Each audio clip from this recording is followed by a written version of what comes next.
Time is now 5:30 p.m. Calling to order the meeting of the Warwick School Committee, Tuesday, June 10th, 2025. Ms. Tedeschi, would you please call the roll? Mr. Galligan? Here. Ms. Hazelwood? Here. Mrs. Kirby-Chapman? Mr. Wiggins? Here. Mr. Tester? Here. Thank you. Glad you can all join us this evening. We have a quorum. At this time, I'd ask everybody willing and able to please stand for the Pledge of Allegiance.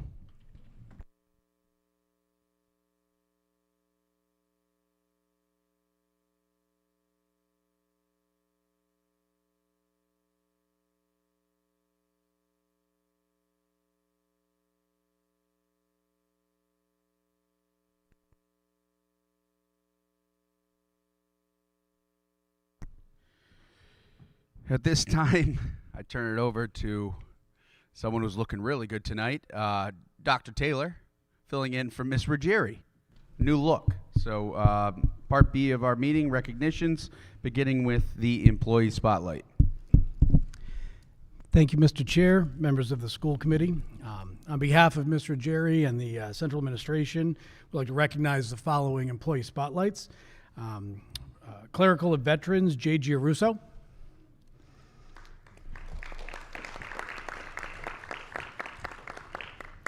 Custodial at Hoxie, Andrea Winslow.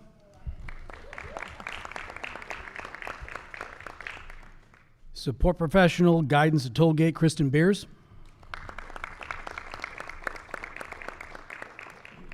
Teacher assistant at Park, Lindsay Kitty. Teacher at Greenwood, Claudia Penza. Special educator at Oakland Beach, Jen Floody. And in middle management, our controller from the finance department, Yarman Rodriguez. Thank you. Thank you very much.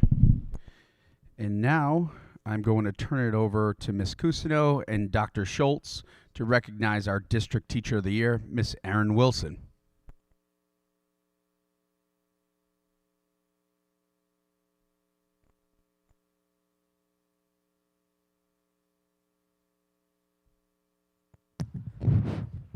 Good evening, everyone. Dr. Schultz and I would like to, I don't want to put my back to anyone, especially our important celebrity amongst us. Every year around February, we send out a Google form to all 19 schools asking them to recommend some lead teachers in their building. This year we got about 7 responses, and from there our district administration team narrows it down to the top 2 candidates. It was a very difficult decision. We ended up interviewing both of those candidates. I know both of them were extremely nervous and thinking that they saw each other in the hallway, and on the way out they were like, nope, it's not me, it's definitely her kind of thing. And about a week or so later, we ended up going out to both schools. We went out to our current District Teacher of the Year, and we went out to our runner-up. And so we will honor everybody in September with a more grandiose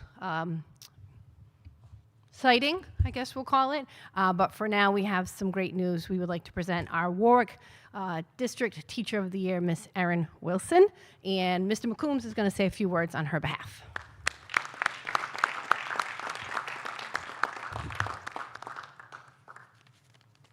Long walk to the podium. Good evening, everyone. I am very honored to introduce the District Teacher of the Year, Erin Wilson. I've had the pleasure of knowing Erin since 2022. Erin is an incredibly dedicated teacher that has been at Hoxie and at Scott School as our instruction coach for the past 3 years. She guides and supports teachers as they navigate through wit and wisdom, iReady Math, GemsNet Science, and Responsive Classroom. She has been instrumental in helping teachers here at Hoxie with PLCs, professional learning communities. Erin helps teachers analyze data. She helps teachers, and she goes above and beyond constantly. She helps teachers with RICAS lessons, prep lessons. She often goes above and beyond and attends nightly events such as math night and literacy night. Mrs. Wilson has modeled data chats with teachers here at Hoxie School. This fits right in with the district's vision of a graduate, specifically skilled communicator. She gives quality and actionable feedback for teachers. Erin has helped teachers with student-led conferences. She is a huge asset to our school department, and she truly helps to make Hoxie and the entire Warwick school community a better place. I cannot think of a more qualified and deserving person than Erin Wilson. Congratulations.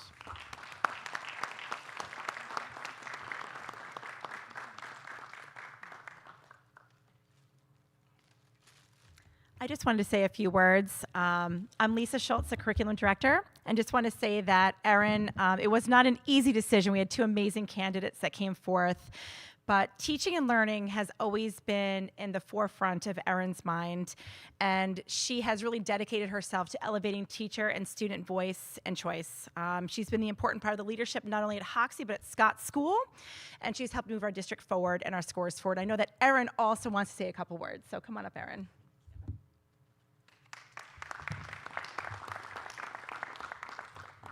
Good evening, Superintendent McCaffrey, Director of Elementary Education, Mrs. Cousineau, Director of Curriculum, Dr. Schultz, Principal McCombs, Chairman Galligan, members of the school committee, fellow colleagues, and members of the community. It is an absolute honor to represent Warwick Public Schools as District Teacher of the Year for the 25-26 school year. I am so grateful for the many kind words and messages of congratulations received from colleagues and community members. I would like to acknowledge and congratulate all of the Teacher of the Year nominees as their hard work and dedication to our school communities are valued.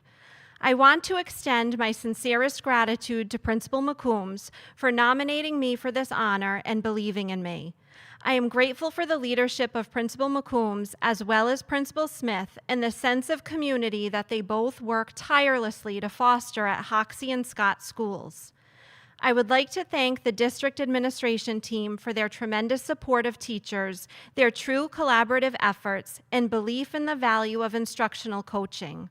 I would like to thank my family for their never-ending support and encouragement throughout my teaching career, and my son Caden for being my biggest cheerleader. I am fortunate and blessed to work in a position that I truly love as an instructional coach in two wonderful school communities. I am passionate about my role and believe in the value of teachers supporting other teachers. I have the distinct privilege of working alongside such talented professionals each and every day. I am grateful for their constant collaboration and their dedication to students. When I was a first grade student, I knew without a doubt that I was going to be a teacher one day. I was eager to come home from school each day to play school with my little sister and teach her whatever I learned. For many educators, we didn't choose to be teachers. We were called to it, called to serve others and to make a difference in the lives of children. As teachers, we are able to foster a love of learning for our students, challenge them to do their best, and inspire them to reach their own destined career paths or callings, some of whom will become future educators in our schools. I will proudly represent Warwick Public Schools with humility, grace, and standards of excellence while prioritizing the vision of a graduate for all learners. This recognition is a testament to our collective efforts as one community. Thank you so much for this honor, and I'm looking forward to an amazing 25-26 school year as your District Teacher of the Year.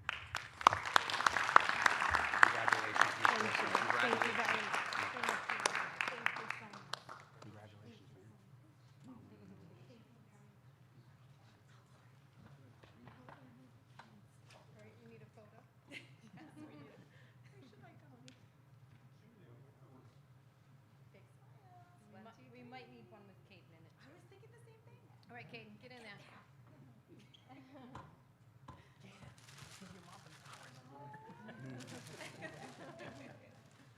There you go, buddy. All right, 1, 2, 3. Nice job. Congratulations.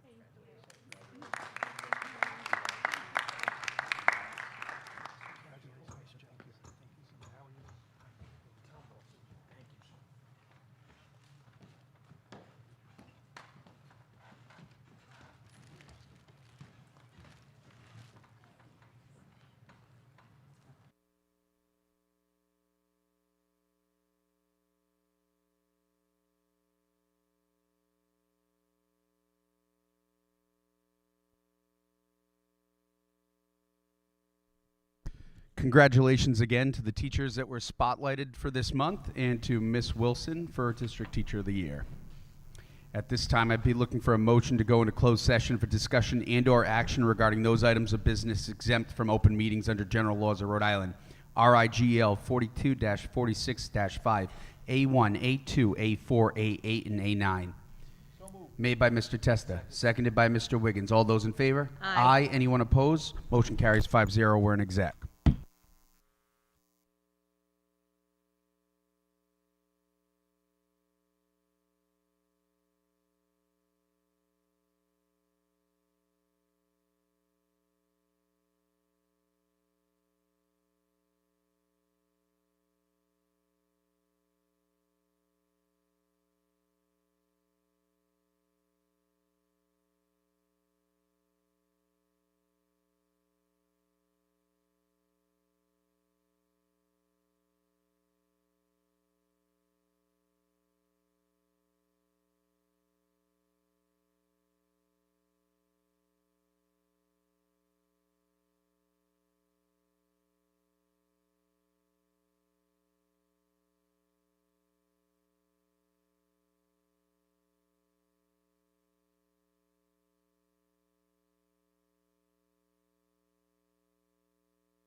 Time is now 6:30 p.m. on Tuesday, June 10th, 2025. I'm calling to order the meeting of the Warwick School Committee in open session.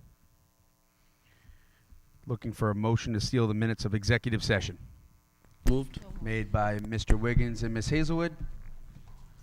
Seconded by Mr. Testa. All those in favor? Aye. Anyone opposed? Motion carries 5-0. There were no votes taken in executive session.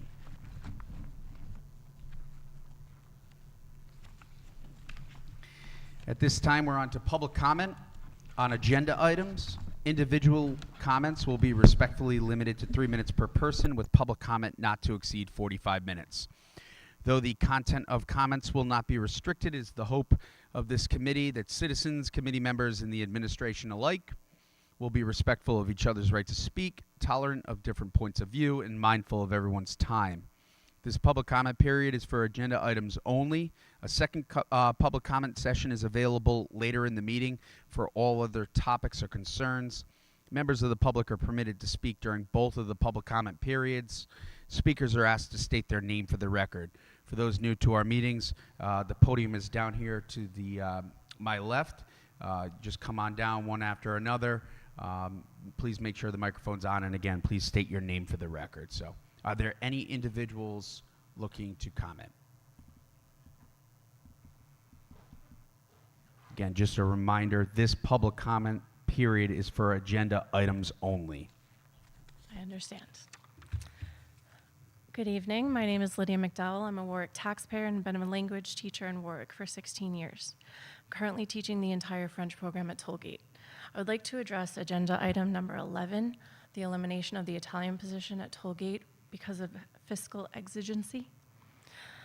I'm here to, I understand that this upcoming year has the school department facing many difficult decisions financially. Excuse me, Ms. McDowell, can you wait just 1 second?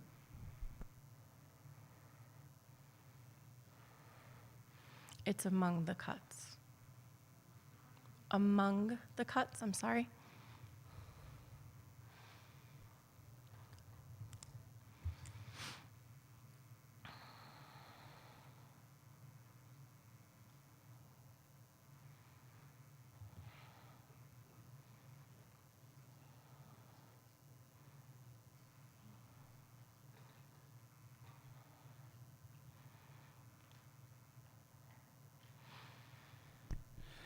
Agenda item 11 is relative to approval of FY26 general funds and grant funded expenditures. We do not have any cuts related within that folder. That's a period when we're spending money. Excuse me. It's the budget. Excuse me. Miss Necco? Excuse me.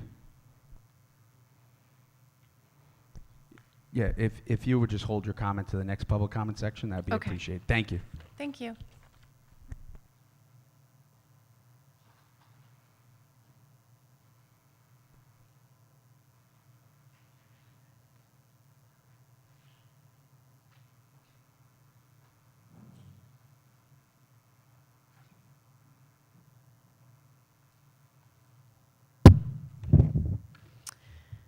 Darlene Netco, lifelong resident of Warwick, homeowner, taxpayer, just like a lot of people. That doesn't make anyone special if they're a taxpayer.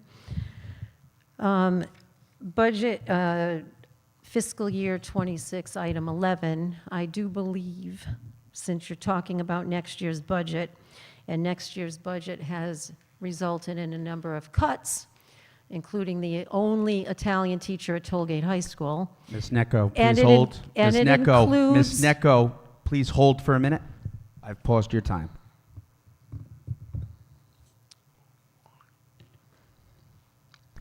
Ms. Necco, agenda item 11 is approval FY26. Underneath, there's two folders, general funds. So we have a few items.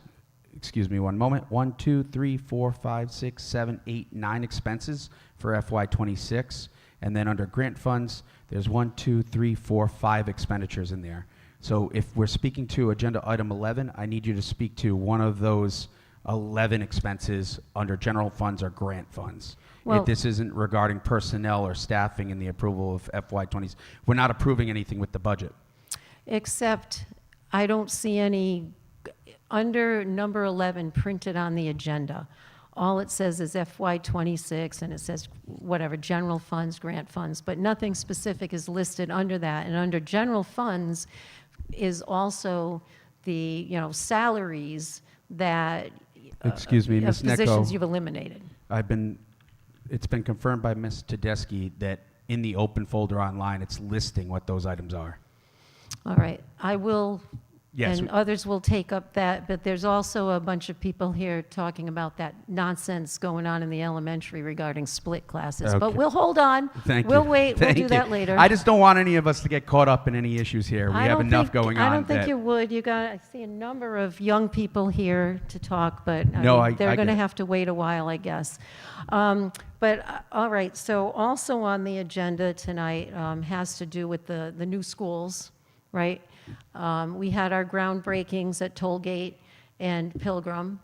And so finally, our new schools are on the way. And so these young people here tonight will benefit from those, which is wonderful. I want to, thank the voters of Warwick, as you did, and Ms. Danbrook did in their speeches yesterday and today. And I want to thank all the members of the public, especially the people I represent, the Warwick Teachers Union members who went out to lobby for and campaign for and put out signs and hold up signs and pass out flyers and talk to the voters of Warwick so that they would understand how important these new schools are. So I represent the Warwick Teachers Union, and so to my members, I thank you all for all of the hard work you did that finally bears fruit today and yesterday with the groundbreakings. And I did note also in your speech, remember the voters approved that in 2022, and it wasn't until 2023 that the city released the bonds. So despite that year delay, which didn't need to happen, just as an editorial aside, we are on the way to having our new schools. And they are important for this city. And as Ms. Danbrook said, all of those 30 Warwick seconds. students are hanging out in Pontigansett or North Kingston to play sports or whatever you're doing. You're going to wish you would have been able to come back here and go to school in Warwick. Thank you. Thank you, and I apologize for having to be a stickler with the rules there, Ms. Necco. Are there any other members of the public wishing to comment? Any other members of the public wishing to comment? Any other members of the public? Jacob? No? You're all set. Okay. Seeing none, we're on to item H, recommended actions, routine matters. Looking for a motion to move approval of the minutes of public session, May 13th, 2025. Made by Mr. Testa. Seconded by Ms. Hazelwood. All those in favor? Aye. Anyone opposed? Motion carries 5-0. I'm looking for a motion to move approval of minutes of executive session, May 13th, 2025. Made by Mr. Testa. Second. Seconded by Mr. Wiggins and Ms. Hazelwood. All those in favor? Aye. Anyone opposed? Motion carries 5-0. I'm looking for a motion to move approval of minutes of public session, May 27th, 2025. Made by Mr. Testa. Seconded by Mr. Wiggins and Ms. Hazelwood. All those in favor? Aye. Anyone opposed? Motion carries 5-0. I'm looking for a motion to move approval of minutes of executive session, May 27th, 2025. Made by Mr. Testa. Seconded by Mr. Wiggins and Ms. Hazelwood. All those in favor? Aye. Anyone opposed? Motion carries 5-0.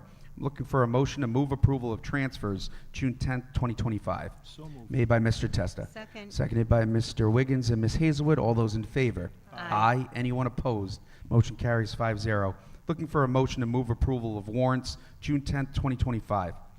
Made by Mr. Testa. Seconded by Mr. Wiggins and Ms. Hazelwood. All those in favor? Aye. Anyone opposed? Motion carries 5-0.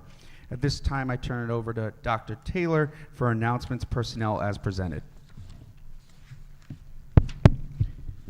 Thank you, Mr. Chair, members of the school committee. Before us tonight, we have some retirements, and on behalf of Ms. Ruggieri, I'd like to announce the following retirements. Our science teacher, department chair at Pilgrim High School, Dory LaBella. Our elementary teacher at Hoxie Elementary School, Kristen Salito. Art teacher at Veterans Middle School, Marguerite Polini. Elementary teacher at Warwick Neck Elementary School, Catherine McGuire. Speech language pathologist at Warwick Neck and Oakland Beach Elementary School, Patty Blanchard.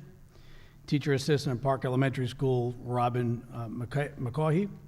And our Director of Human Resources, Kim Ruggieri. Looking for a motion to move approval on the retirements as presented. So moved. Made by Mr. Testa. Second. Seconded by Mr. Wiggins and Ms. Hazelwood. Any comments? Mr. Chair. Mr. if I may? Testa. Thank you. This, I think, is it working? Thank you. I think this is for Mr. Enos, and I briefly mentioned it to you at the beginning. These retirements, some of them are coming June 30th, so I know when we presented our budget, we had no breakage in our budget this year. So some of these positions may fall under breakage, and some may not. So we're going to get a handle on that, right?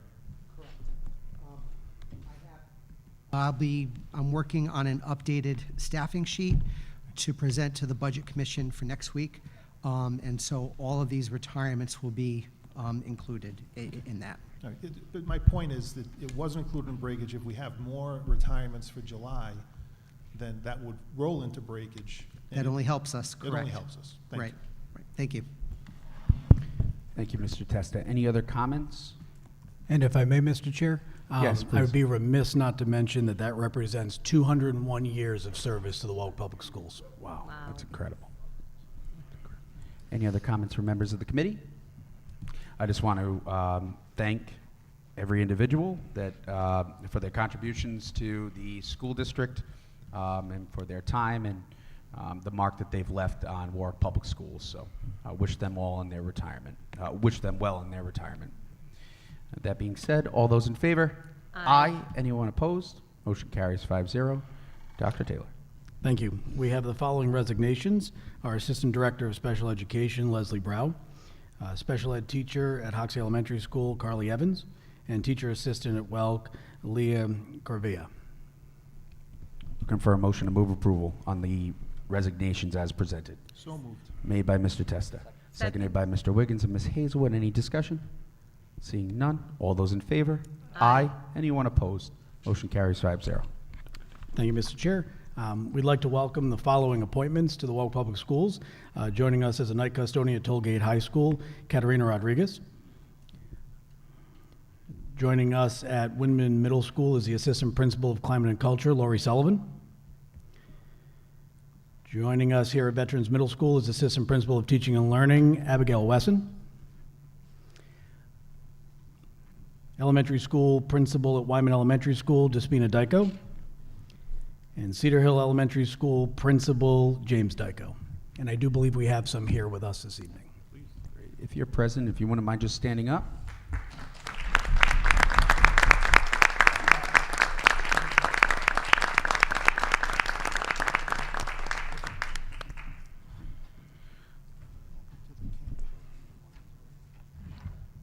Looking for a motion to move approval on the appointments as presented.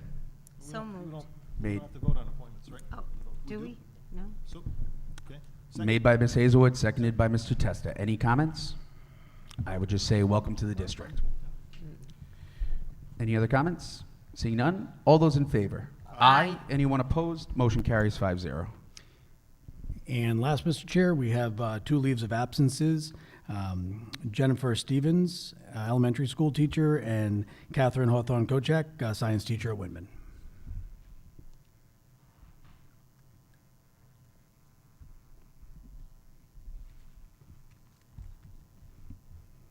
Thank you very much. And the coaching recommendations? I have none before me unless they were already in your packet. Okay. I didn't know if you were going to shout them out. Thank you very much. Thank you.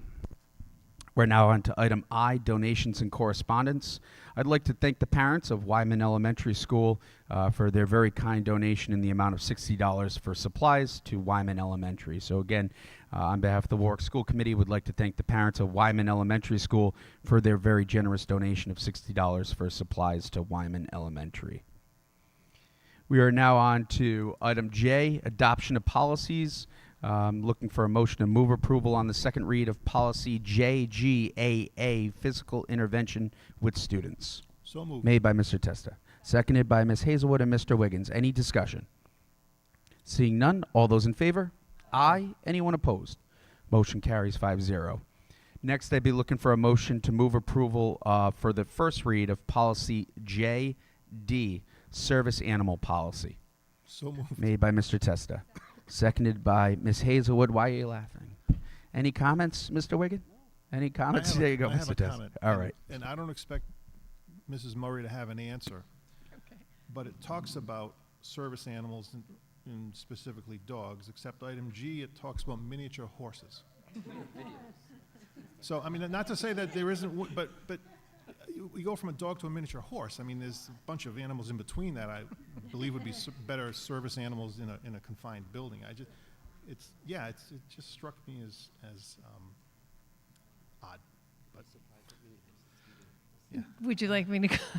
I believe Please because comment. a service animal has to perform work for the disability. So when you think about the build of a miniature horse, they can be very helpful in pulling people in a wheelchair, for example. So that would be my guess or Okay. my best knowledge. Plausible. Okay, thank you. Yeah, and all of those things are part of the American Disability Act, so it's right Okay, from that. thank you. Did Andrew?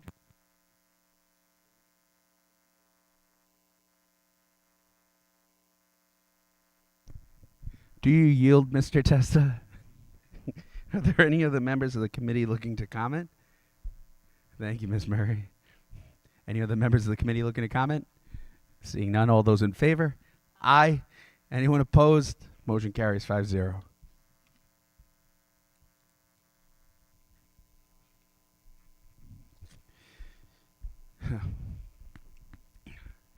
We're now on to new business. Item 1, discussion presentation, State Teacher of the Year journey, as presented by Ms. O'Neill and Ms. Cousineau. Good evening, Mr. Chair and members of the school committee. We have Melissa O'Neill, not this current year. Last year, she was, just as Ms. Wilson was awarded tonight, our District Teacher of the Year. Mrs. O'Neill was our Warwick Teacher of the Year. She went on to apply for State Teacher of the Year, and yes, you got it, she won. So she has had an amazing year. Not only still remaining to teach kindergarten at Oakland Beach School, but also working at RIDE once a week and going to conferences, conventions, putting together professional development, meeting with the other district teachers all around the state. So we have a slide presentation that she's going to share with you. Whoop. Good evening, Mr. McCaffrey, acting superintendent, Sean Galligan, chair, school committee members, Warwick administration, educators, and family communities. I'm truly honored to be here tonight to present to you the State Teacher of the Year journey. It's been such an rewarding experience, and I thank Mrs. Patty Cousineau for inviting me here tonight to share my journey with you. So I prepared a short presentation to allow for you to view my journey. So again, the 2025 Rhode Island State Teacher of the Year, highlights from an inspiring year.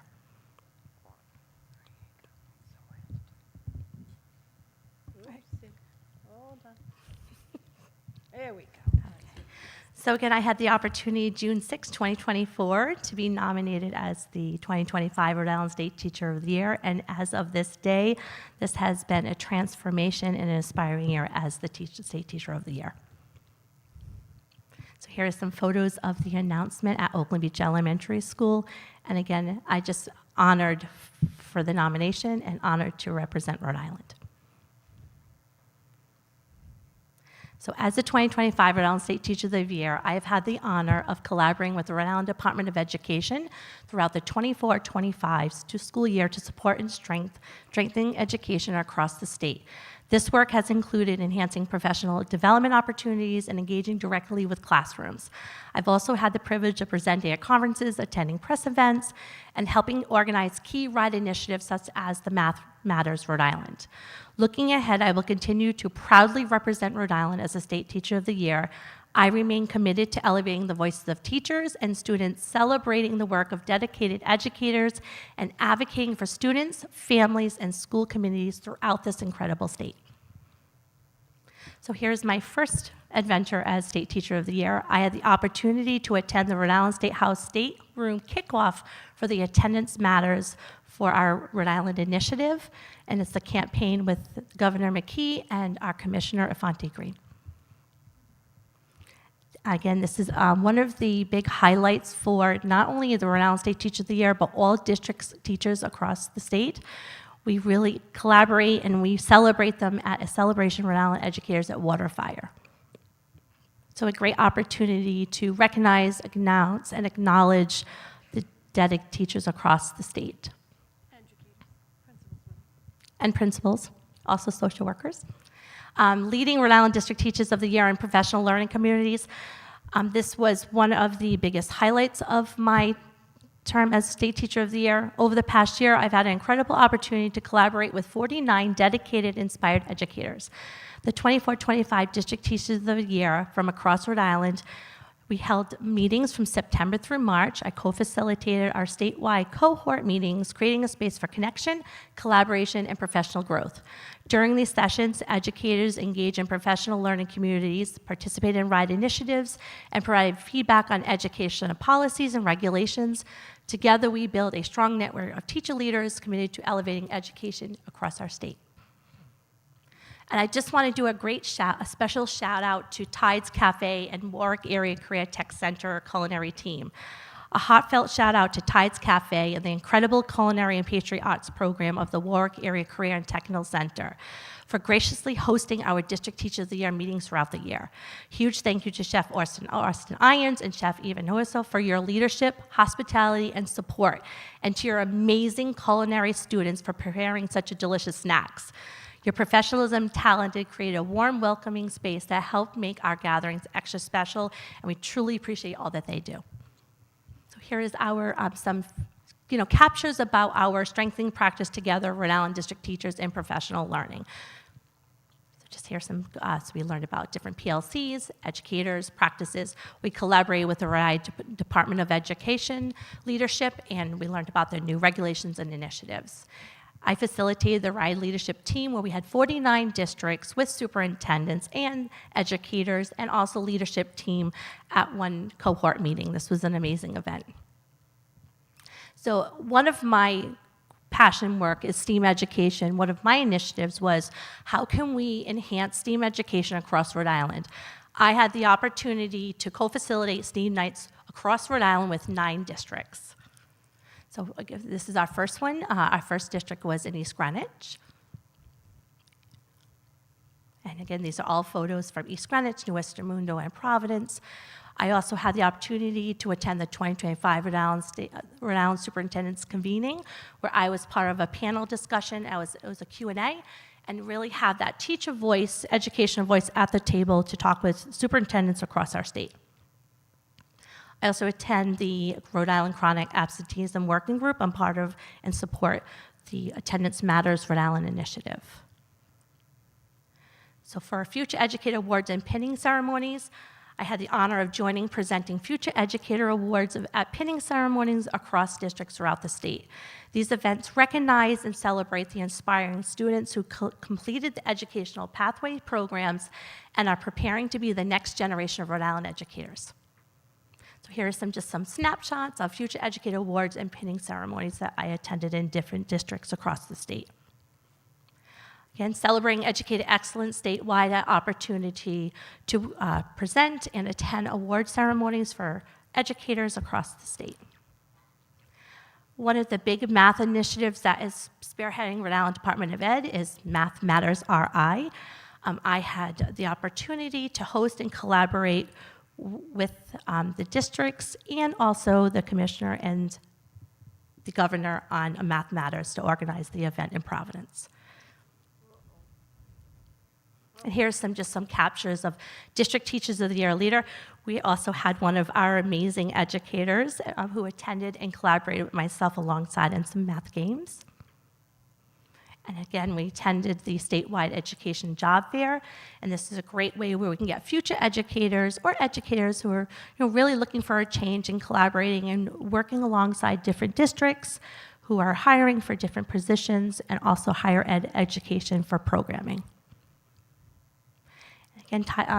I attended the Ride Student Food Truck Roundup, which is all the districts who have food trucks that came together. They had some sampling of foods, and then there was an award ceremony at the end.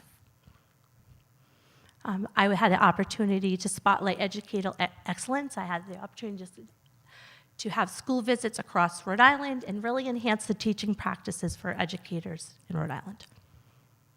It's just some spotlights. And I was a teacher spotlight with GEMSNet from URI. I'm a teacher leader for University of Rhode Island for GEMSNet, and they spotlighted me in their GEMSNet newsletter.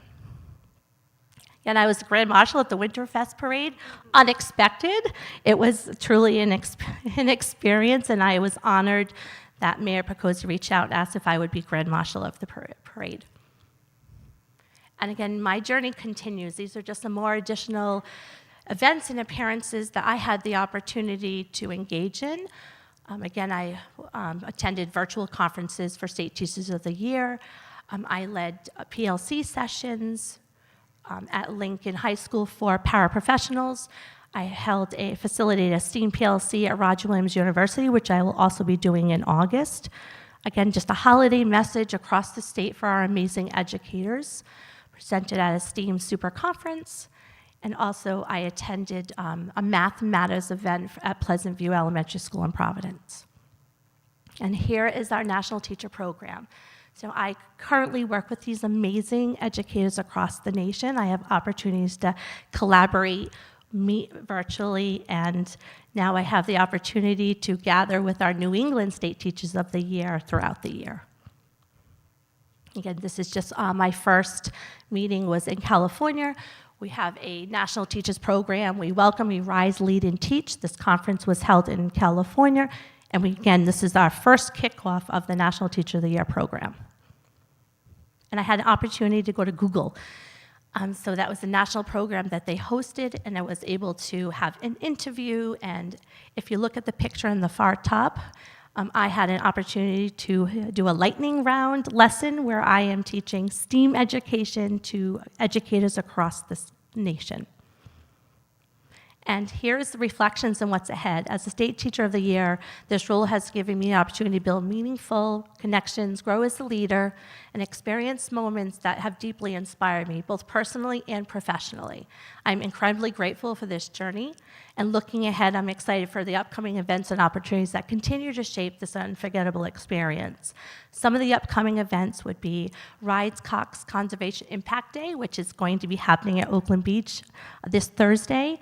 We have a former Patriots player, Malcolm Mitchell, who will be coming to spearhead our Impact Day, read his story, and provide signed copies of his book. And then I have an opportunity to present at the Rhode Island State House.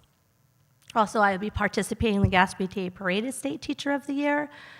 In July, I will be attending a Space Camp Academy for educators. This is part of the cohort. And just many different opportunities throughout the year to collaborate with educators across the nation. And then here is just highlighting all of the amazing educators across our wonderful district. And partnering with Ride and Warwick Public Schools, elevating education together has been a meaningful and an amazing experience. So I appreciate the time and the invitation to really share and highlight what amazing work is going across not only our district, but our state, but also the nation. So I thank you for the opportunity to do so. Thank you, Ms. O'Neill. So thank you to Mrs. O'Neill. We have a few other people to thank as well. We have to thank Mr. O'Neill because I'm sure that her journey has been a journey for him as well.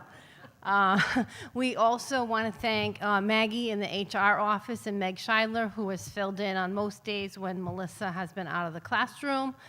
We want to thank Principal Yates, who has helped with coverage and managing to hold down the ship in the kindergarten room, while Mrs. O'Neill's been busy at Ride, and just all the people that actually made this happen. We're very lucky to have a State Teacher of the Year. Thank you. Thank you, Ms. Cousineau. Are there any comments from members of the committee? I have three. The first is congratulations not only on being the State Teacher of the Year for 2025, but all of the incredible experiences that you've been able to have. I'm happy. It's always great to see people get those opportunities and grow and develop professionally, but also share that knowledge with other people that could use all of that information that you have. So congratulations on those experiences. I also want to thank you for representing Warwick Public Schools and putting us in a positive light there. I imagine that many times you've had to probably indicate what district you come from, what city you come from, what state you come from. So I want to thank you. You present yourself very well professionally, and you obviously give 110% to whatever you do. So it only makes our district look better, our city look better, and our state look better. So I just want to say that. The third thing would be Gatsby Days. Let's pray for no rain. Right now it's showing 56%. I'm monitoring it closely. And then I would just echo Ms. Cousineau's remarks.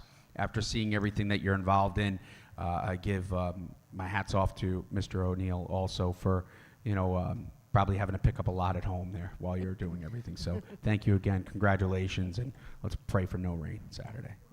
Any other comments from members of the committee? Mr. Wiggins. Because I have to.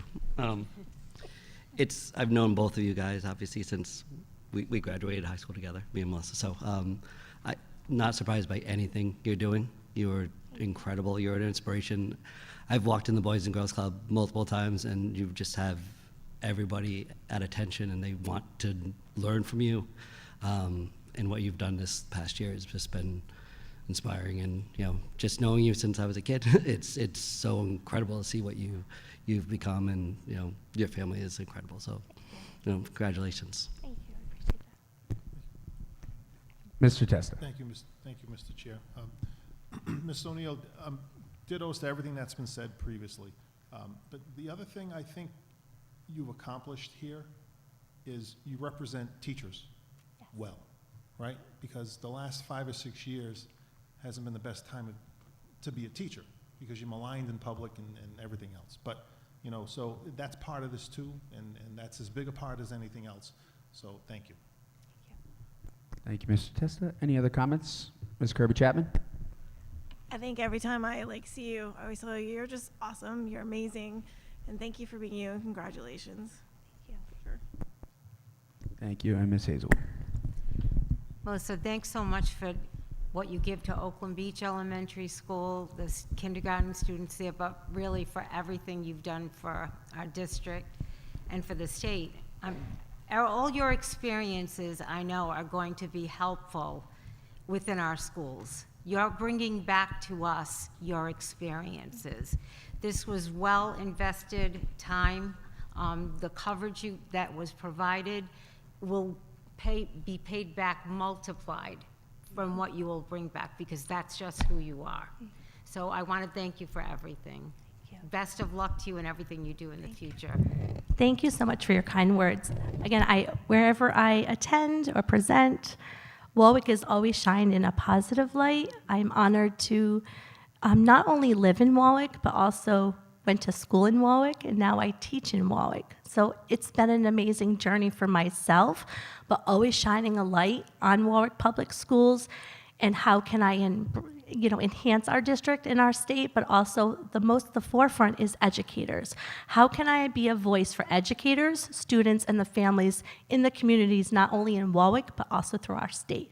That's what I always carry with, what message can I carry to enhance the academics and learning success for all in the state and Warwick. So thank you again. I appreciate this opportunity.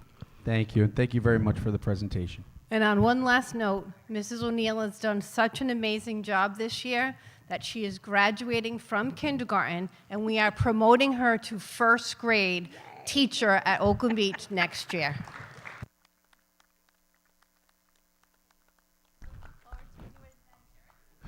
Congratulations.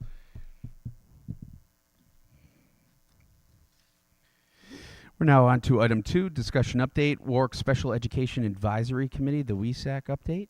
Do we have a representative from WESAC here with us this evening? Mr. Wiggins. We're going to table that tonight. Okay, looking for a motion. There's no action on that, so we're all set. Great. Thank you. Thank you. Item 3, discussion update FY 2025 monthly financial report and year-end review as presented by Mr. Enos. Mr. Chairman, good evening, members of the school committee. Thrilled to be here in my week 2. The month of June in any school department finance office is very busy. Final payrolls, closing purchase orders, grant closeouts, everything to do for the fiscal year end.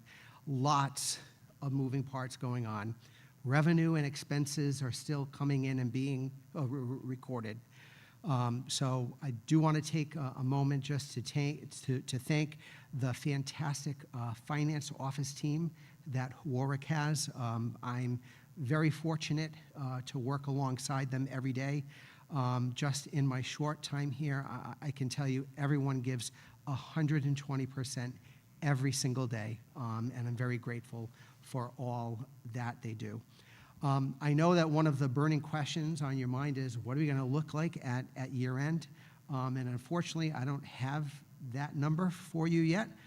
As I said, there's still many moving parts. So when I can give you the number, I will give it to you. You can be short of that. Are there any questions for me that you have on the monthly finance report? Any members of the committee? No? Thank you very much. Thank you. Next item, item 4, discussion update, capital and construction project update, Mr. Gothberg.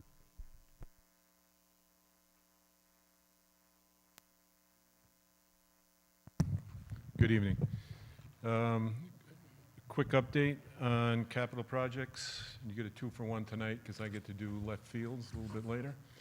At Holloman, we're just doing some minor door adjustments to make sure everything operates properly when the school does open. Mrs. Higgins and her team is in the building cleaning away. They should, after speaking with her a little earlier, we should be done sometime, hopefully beginning of August. Okay, good. And then we had plumbing and HVAC training, which started today. And we had lighting controls, because we have a whole new lighting control system in that building now. That was completed last week. Upcoming summer projects, we held a pre-construction meeting with the contractor, the electrician, SINET, and our great WPS IT team was held last week, and we did some final coordination on how we're going to tie everything together there.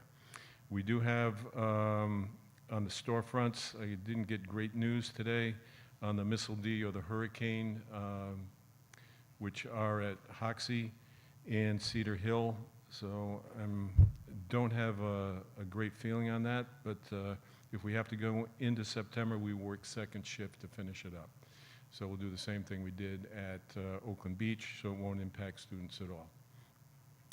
And on the dreaded Scott septic situation, we are still waiting to get some feedback from the plaza.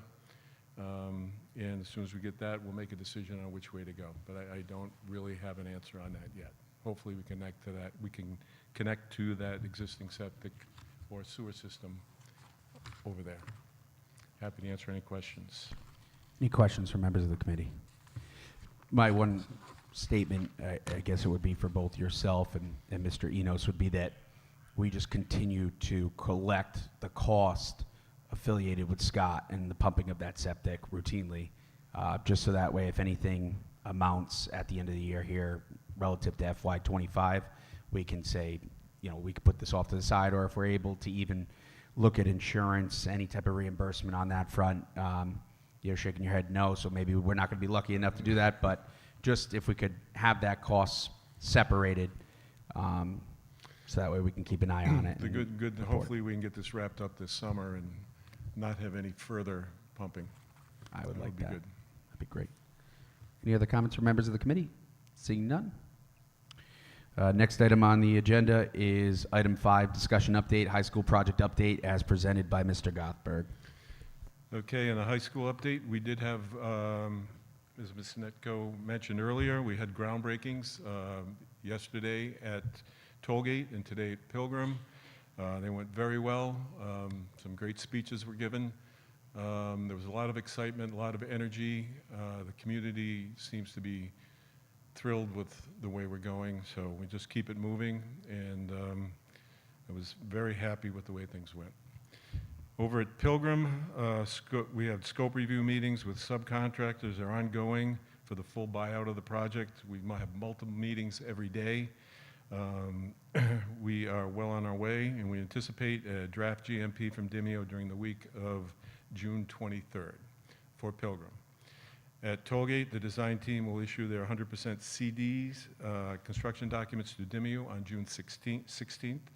The subcontractor, once we have that, the subcontractor buyout process for Tollgate will commence in earnest the following week. The Pilgrim Soils issue, Ty and Bond is on site. You actually could hear them today at the groundbreaking. They're in the back drilling, collecting additional soil and groundwater samples. The resulting data will be submitted in their site investigation report to DEM, and based on their findings in the report, Ty and Bond will then develop a remedial action work plan, and once that is approved by DEM, then we can begin the work on site. Construction activity began yesterday at Tollgate. They started prepping for hazmat abatement of that building, and that will take roughly 4 to 6 weeks, followed by full demolition of the building in late July. We should be starting grubbing and ground clearing probably in 2 weeks. So happy to answer any questions. Any questions or comments from Mr. Gothberg? I would just make a comment. Said it the last 2 days. I'll say it again. Great job by you and the Capital and Construction Department with all the behind-the-scenes stuff with the last 2 days of the groundbreaking events and everything else that you have going on. I also want to just echo some comments made by my colleague with regards to Mr. Testa and his leadership with the building committee, especially these last couple of months getting us over this hump. So nicely done, Mr. Testa, and getting us here. And I do want to just publicly express thanks to everyone else that has been affiliated with the project up to this point, that is now taken, kind of a thought to a concept, now to a reality. So thank you to everyone. It's truly a team effort. Thank you. Thank you.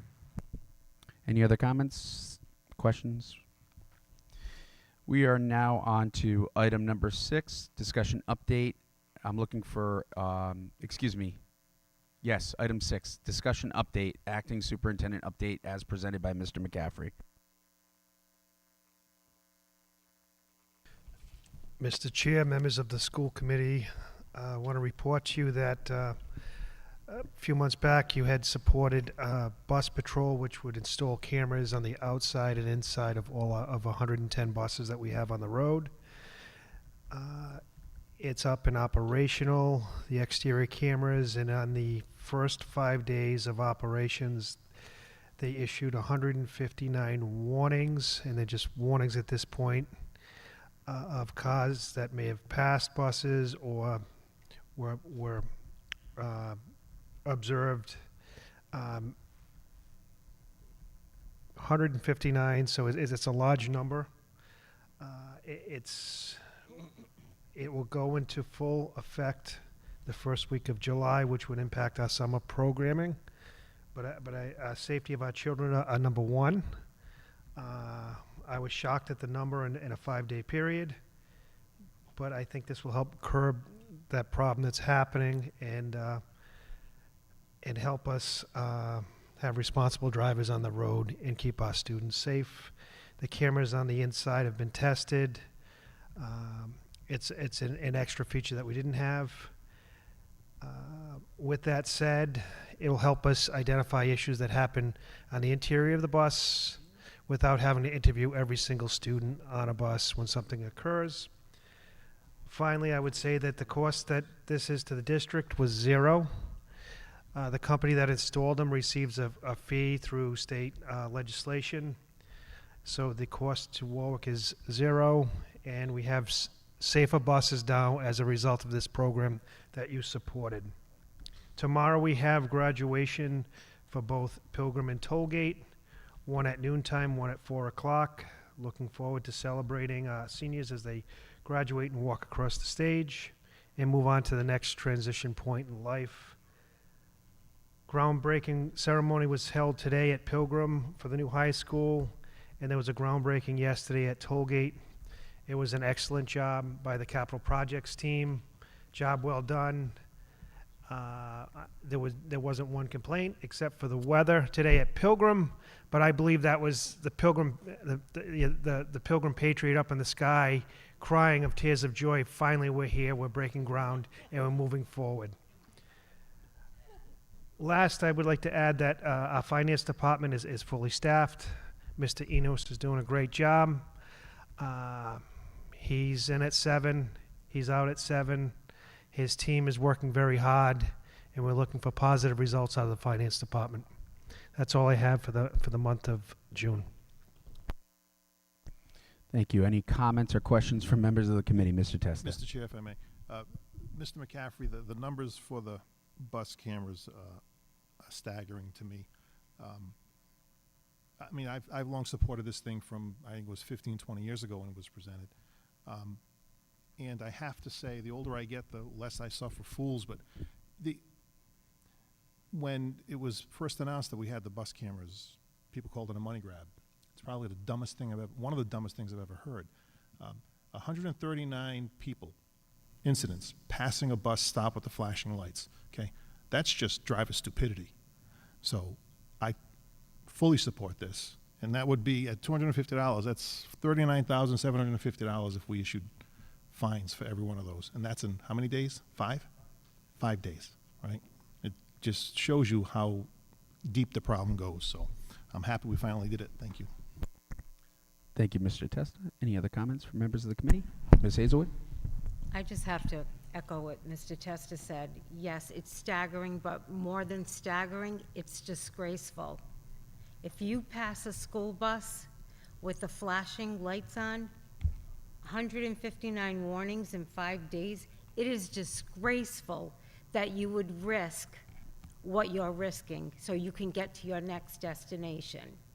So I'm glad we have these, and a few tickets will stop this from going forward. Thank you. Any other comments from members of the committee? I guess the big thing for me would be just clarifying, well, first saying thank you to Mr. McCaffrey and the Transportation Department. When they were renewing the contract last year for transportation, this could have been a technology that we would have had to purchase through our current vendor. However, the Transportation Department explored an outside vendor who works with our current transportation provider, and they hooked us up, and we were able to get this at no cost to the district. So I know there was some stuff out there in the ether that we were spending money on this. There's no cost to the district. As far as revenue generating, we do not see any of the revenue. A portion of the revenue goes to the city, a portion of the revenue goes to the municipal courts, and a portion of the revenue goes back to the vendor that provided the cameras on the buses. So no cost to this school department, no revenue generating for the school department, but certainly a huge benefit to the school department, especially when hearing the total number of infractions within that 5-day period. So nicely done to the Transportation Department bringing that technology to us. Any other comments, questions, statements from members of the committee for Mr. McCaffrey? Seeing none. Item 7, discussion action. I'm looking for a motion to move approval, appointment of superintendent, as presented by myself. So moved. Made by Ms. Second. Hazelwood and Mr. Testa, seconded by Mr. Wiggins.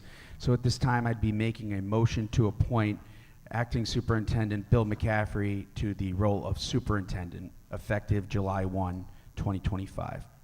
So moved. Made by Ms. Hazelwood, seconded by Mr. Wiggins. Any discussion? Seeing none, Ms. Tedeschi, would you call the roll? Mr. Galligan? Yes. Ms. Hazelwood?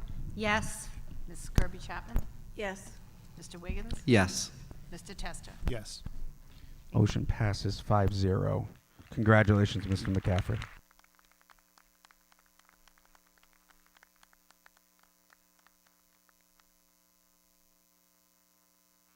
I Be looking, agenda item 8, discussion action, appoint investigator for Title IX investigation. I'm looking for a motion to move approval.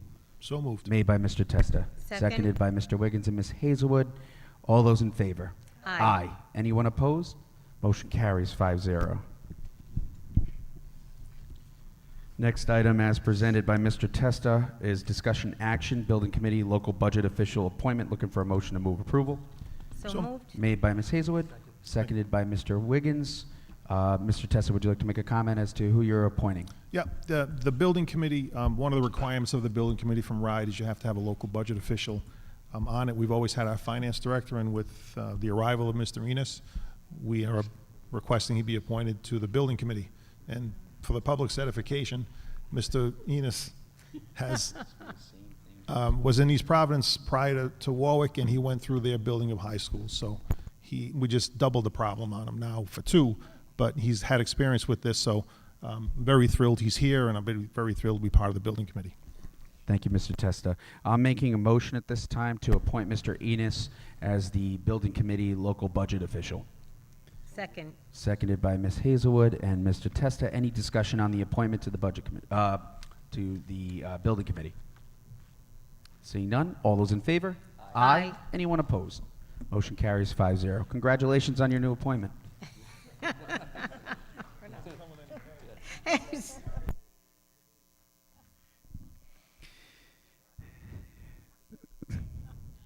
So, for the public's edification,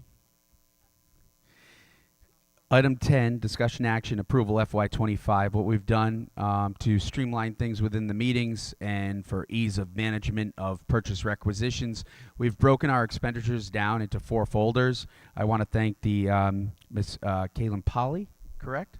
Last name, Caitlin Polly, who really helped pull this all together in the finance department. The 4 folders are bond funds, change orders, general funds, grant funds. So now the school administration will present to the school committee any purchase requisitions, and it would fall into one of those 4 categories. So for the committee here, we would have 4 votes under item 10, each one of those folders. For my colleagues, if there's a particular purchase requisition that you want to pull out of a packet and not vote on, you could do so as a motion to request that it come out. Certainly after we make the motion to move approval and there's a second, if you have questions on a particular purchase requisition in any of those folders, you could do so. Otherwise, we would be making the... Okay. Otherwise, you'd be voting on the whole packet and all purchase requisitions within each one of those individual packets. So at this time, I'm looking for a motion to move approval on all bond-funded expenditures. So moved. There's nothing in there, so we can pass on that one. Sorry. There's nothing in the change order folder.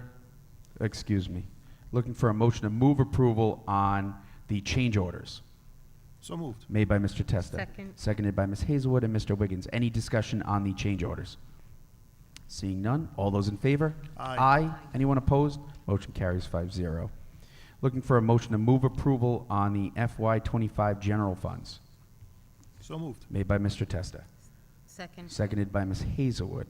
Any discussion on any of the items within that folder? Seeing none. All those in favor? Aye. Anyone opposed? Motion carries 5-0. Next, we have, I'm looking for a motion to move approval of FY25 grant-funded expenditures. So moved. Made by Mr. Testa, seconded by Mr. Wiggins. Any discussion on any? Mr. Testa. I just have a question on one. Requisition 22317 is Blue Cross Blue Shield for Carolyn. So, Ms. Murray, this was you, right? So, you said it will be used to increase employee assistance programs, which is fine. So, do we have data on how many employees use this? Now, I don't know who they are. That's not our business, but I'm not sure if we have that data. I would have to ask. is this something we've Ms. done before, though? And with this new piece, this is a grant that was specifically for educator wellness, and so it was a $10,000 grant that we had to kind of figure out what to do with in the matter of like until June. Mm-hmm. And so we wanted to add services to an existing contract like our EAP. So some of the things that we're doing in this is very tailored to Warwick employees. So it'll be extra services that we didn't have available this year. Yeah, and I have no problem with that. I'm just Okay. trying to determine if we know that 75 people availed themselves to this, then there's a Yeah. big value there. If no one avails themselves to it, then we can say, okay, well, maybe it's not something we pursue going forward, but. Right. Right, that's the only point I'm trying to make. And this is sort of a one and done right now for this grant. This is a one-time opportunity. So I think the idea behind it, the spirit is we need to try to work on educator wellness and take care of the employees we have for, secondary traumatic stress as well as burnout. And so this is kind of where RIDE is wanting us to spend our attention when we're talking about wellness. So this was an opportunity to partner with them, and they tailored a lot of the activities that they'll be doing specifically to us. Great, thank you. Thank you, Mr. Testa. Anyone else? Seeing none, all those in favor? Aye. Anyone opposed? Motion carries 5-0. We're now on to item 11, same thing, discussion action approval of FY26. Actually, I'll just take a step back. Just a reminder, all of the purchases that were just approved are subject to approval by the Warwick Public Schools Budget Commission. Next item, discussion action, approval FY26. Looking for a motion to move approval on the general funded expenditures. Made by Mr. Testa, seconded by Mr. Wiggins. Any discussion? Mr. Testa. Thank you. I have two questions. Turnitin requisition 22215. Did we also expand that to the middle schools last year or the year before, or is this just high schools? We did, right? We did. Okay. Thank you. And this is to Mr. Enos, 22199, Rhode Island Interlocal Risk Management. We had a brief conversation today. The cost for this is going to be about $200,000 more than it was in FY25. And this is property and liability insurance. So it's based on claims, obviously. So what I would like to know at some point, now you don't have it now and I don't expect you to have it now, but at some point I'm curious to know the number of claims that were made against property that were for the two high schools. Because I have to think that that's the main driver of this. Yeah, so there's a few things. So one, in the 2022-23 policy year, so there was a vehicle liability claim that was quite large, and that is still pending and making its way through. Then in 23-24, you had a couple of water leaks. There was one at Tollgate. You had the fire at Tollgate. There was, I believe, Steve said there was a roof leak here as well. Those are pretty significant. So yeah, all of that has an impact upon the rates. The good thing is that we belong to the Rhode Island Interlocal Risk Management Trust, so our experience is pooled with everyone, so it helps to balance the rates out. But those are some significant things to happen which do have an impact on the rates. Okay. If the locusts come, are we covered? No. I don't believe so. Thank you. That's all I had, Mr. Chair. Thank you. Any other members of the committee? Seeing none, all those in favor? Aye. Aye. Anyone opposed? Motion carries. Looking for a motion to move approval FY20 grant-funded expenditures. So moved. Made by Mr. Testa, seconded by Mr. Wiggins and Ms. Hazelwood. Any discussion? Of course. Mr. Testa. I have two. Requisition 22275, Roger Williams University. It's for 11 staff members to participate in coursework to receive MLL certification. So this kind of goes to what the chair has been pushing. The MLL certification now, this is an unfunded mandate, essentially. We have to pay for it. And the state will say, well, if you get an increase in state aid, therefore it's not an unfunded mandate. But that's being blind to everything else that you have to pay for. So I just wanted to point out to the chair that this is an unfunded mandate, so in my opinion. So, and then the second one I had was 22186 Aramark. We're going to extend the school lunch program for another year, which is part of the contract. I would just like, when next year is up and the contract's done, I know other districts have essentially done like a cook-off. Well, they'll invite other providers in. and you have them come in, and you have them all sample the best of their stuff, and they're all going out to bid on this thing. So I know other districts have done it. It's been very successful. They actually changed providers, which is not what I'm suggesting. But, you know, let competition come in, everybody up their game a little bit on the food, because school lunches leave, you know, they're school lunches. But you never know. That's all. Any other comments from members of the committee? Seeing none, all those in favor? Aye. Anyone opposed? Motion carries 5-0. I'm looking for a motion to move approval on item 12, discussion action, approval of SkySafe lease agreement. So moved. Made by Mr. Testa, seconded by Ms. Hazelwood. I'm going to open it up to discussion. I just have one question. I see that district's legal counsel did review this contract agreement. However, my only question that I have here this evening is, and I'm certainly in love with the fact that we can finally get some revenue, generate some revenue, because my colleague down the end has always talked about how we can't really generate revenue, so this is an opportunity. My only question on this lease agreement, have we had our property insurance provider evaluate this to determine if it's acceptable? Because we're talking about putting this up on the roof of the administrative building. However, we know that we need a roof for the administrative building, so. We have not yet, but I can certainly do that first thing tomorrow morning. The installation, from my understanding, is that it's a relatively, it's a sled that's kind of laid on top. Yeah, non-penetrating roof mount. Correct. Usually an angle bar and then some concrete for weight. Correct. Is this time sensitive, Mr. Enos? I don't believe it is. Oh, wait. Say that again? Yeah. Yeah. Could you just relay what he said just for the record? I'm sorry, what? Could you relay what Mr. Gothberg said just for the record? So he said that according his understanding is that it is. It is, in terms of they need a decision they wanna get tonight, going. June 10th, or if, Yeah. I feel uncomfortable personally approving it if we haven't had our insurance company give us the green light on it.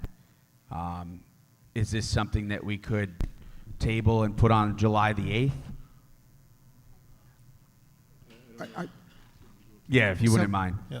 Mr. Chair, could we amend it that we could approve it pending approval of the insurance carrier? I would defer that question to legal counsel. Yeah, that was going to be my suggestion. Yeah. And then I can email the committee to let everyone know that approval was received. That was creative. Nicely done. Nice touch.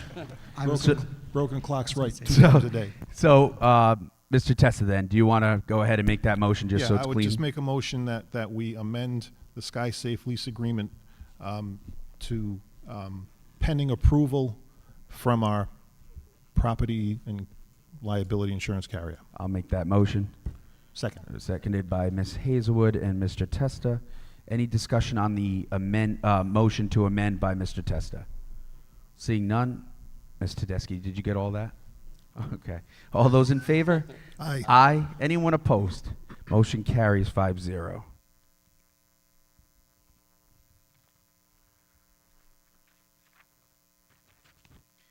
Okay, we're now on to the second public comment period of our meeting. Individual comments will be respectfully limited to 3 minutes per person, with public comment not to exceed 45 minutes. Though the content of comments will not be restricted, it is the hope of this committee that citizens, committee members, and the administration alike will be respectful of each other's right to speak, tolerant of different points of view, and mindful of everyone's time. This public comment period is for general comments or concerns, so you can speak to anything. Speakers are asked to state their name for the record. Again, for those that might have come in after we started the meeting, podium down here to my left. You can come up one person after another, and then just kindly ask that you make sure the microphone is on and state your name for the record.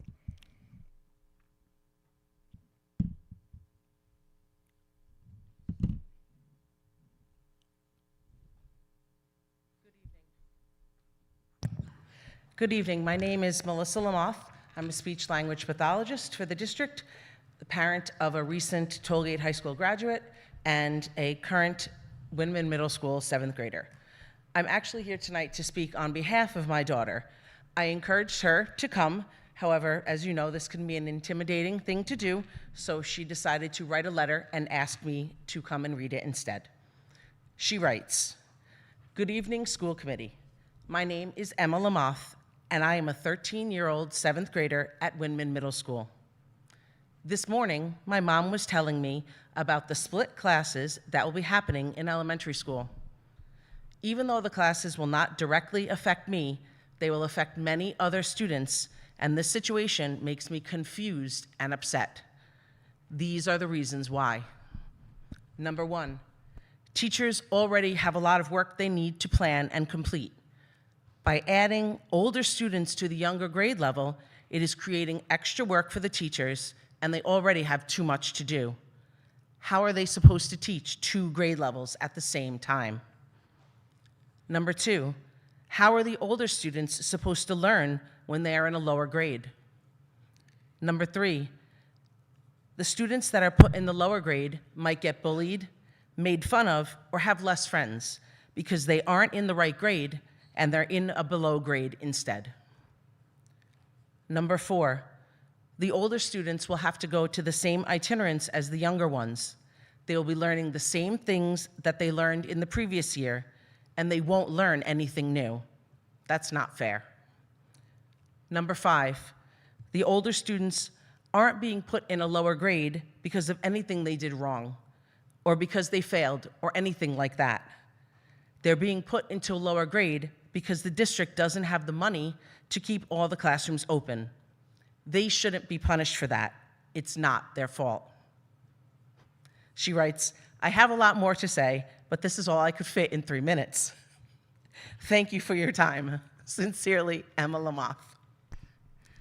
As a parent, an educator, and an employee of one of the schools that will be impacted by these splits, I too have many thoughts, questions, and concerns, but I will save them for another time.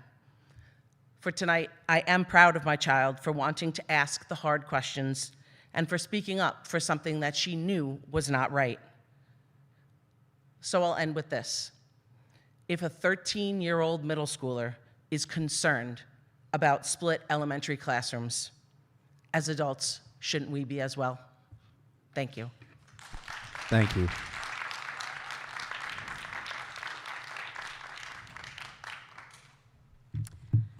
Good evening, members of the school committee. My name is Christine Harden. I have been teaching in Warwick for 22 years, with 16 years at Sherman Elementary. I appreciate the opportunity to speak to you tonight. I am here to voice serious concerns about the split-level classrooms that are being created for the next school year. Specifically, the decision to combine first and second grade students into a single classroom at our school. For the past 8 years, I taught kindergarten at Sherman. This year, I taught first grade after being forced out of kindergarten because of the low enrollment. Little did we know, 8 Sherman kindergartners were to be turned away and sent to another school in the district this year. Now our school is closing a first grade classroom and the incoming first grade students are returning to Sherman. We will have 2 first grade classrooms maxed out at 26 students each. Please remember, these new first graders are coming from a classroom of 22 with 2 teachers to a classroom to 26 with 1 teacher only. The 5 extra first graders are now being placed in a 1-2 split. They will be joined by 17 second grade students. The last time split classrooms occurred was about 20 years ago. As a new teacher, back then, I didn't understand how any teacher could make that work. Now, here we are, 2 decades later, revisiting a failed strategy instead of moving forward with the proven best practices. In fact, when discussed, split classrooms are widely recognized as a step backward for education. I understand it comes down to money, but how can we justify this type of education for any child? The question is, how do you choose which children get the full education and which receive half? This is what you're asking us to do. Combining 2 grade levels, especially as foundational as first and second grade, is educationally unsound. These are critical years for learning to read, building number sense, and developing social-emotional skills that set the tone for a child's entire educational journey. Expecting one teacher to deliver 2 entirely different curriculums simultaneously waters down the experience for everyone. It places an unfair burden on our educators and robs our children of the focused grade level specific instruction they deserve. Let me explain this further. We are given time allotments for each subject area. Here is a teacher in a 1-2 split and what they'll be required to teach in ELA, math, science, and social studies. For I-Ready Math, 90 minutes for first grade, 90 minutes for second grade, so 180 minutes total for 2 different curriculums, 2 different grades. 154 minutes Sorry. in each grade for ELA. That's 308 minutes of instruction. Science, 30 minutes for each, social studies, 20. That means there's over 9 hours or close to 9 hours of instruction time for the classroom teacher, which is not possible. We should be aiming higher. We should be pushing forward, not reaching into the past for solutions that didn't work back then. These children deserve better, and we are here to provide that. Thank you. Thank you very much.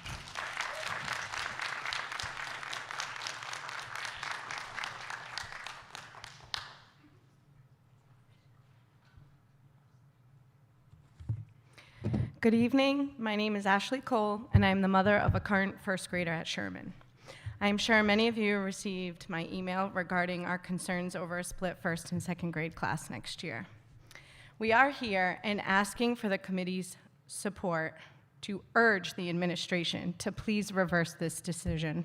I understand that budget cuts need to be made, but cutting classroom teachers when they are absolutely needed should not be one of them. We have 60 students in our incoming second grade class alone.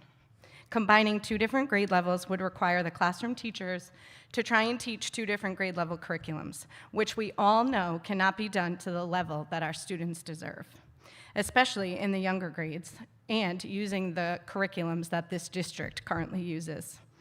It's next to impossible. I have a petition with me signed by many other parents from Sherman who could not be with us tonight to share, and they share the same concerns.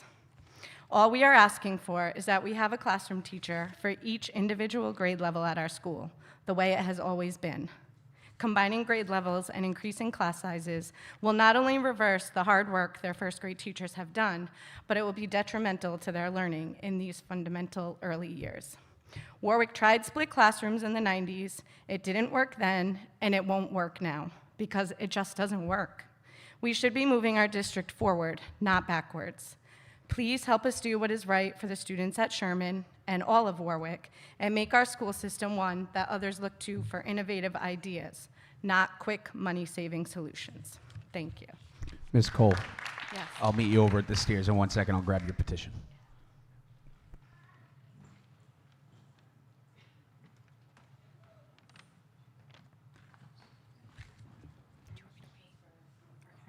Can I go ahead?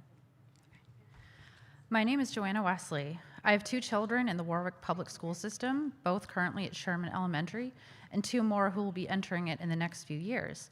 So I'm deeply invested in the health of our school system and the quality of education the children of our community receive. I am here to voice my concern over the decision to cut teaching positions that is resulting in combined classes spanning multiple grades. The strategy of combining classes just to save money is not putting our students and teachers first, and as a result, it will be detrimental to the quality of education students receive. The decision to combine classes would be palatable if it were a situation where classes would be taught by a team of experienced and senior teachers who understand how to manage a classroom of multiple ages, grades, and skill levels, and who would be provided the resources and funding to do so. But this is not the case. The reality is that these classes will be taught by one teacher who will be forced to leave behind students and rush through lessons in pursuit of teaching not one rigorous curriculum, but 2. It is not possible to have one teacher teach 2 separate curriculums that each require a full school year to teach. Students in these classes will not receive the same in-depth instruction and reasonably paced lessons that their peers in uncombined classes will be receiving. This is unfair to the students of these classes and is setting them up to be behind their peers when they move on to the next grade. I'm also concerned that this plan to combine classes has not been thoroughly considered, nor has it been adequately communicated to parents. I myself have several questions, including, why was the decision made to cut teachers instead of administrative positions, or an LEA, or not hire an LEA? Were education experts consulted when considering the idea of combining multiple grade levels in one class? Is there any evidence that students in these types of classes do not lose out on key learning opportunities? Logistically, what is half the class doing while the teacher is instructing the other half of the class? How are teachers expected to teach 360 days worth of material in just 180 days? The lack of transparency and communication surrounding the decision to combine grades has led me to believe there are no answers to my questions. Given the number of my fellow parents here this evening, it seems I'm not alone in my concerns and disappointment. I'm confident that we parents are all passionate about the education our children receive, and I'm confident that you as the school committee are equally as passionate given that you've committed to serving this community in your roles. I ask you to draw on that commitment to help us parents urge school administration, the city council, and the mayor to see that this is the wrong choice for our schools, our teachers, and our children. Thank you. Thank you.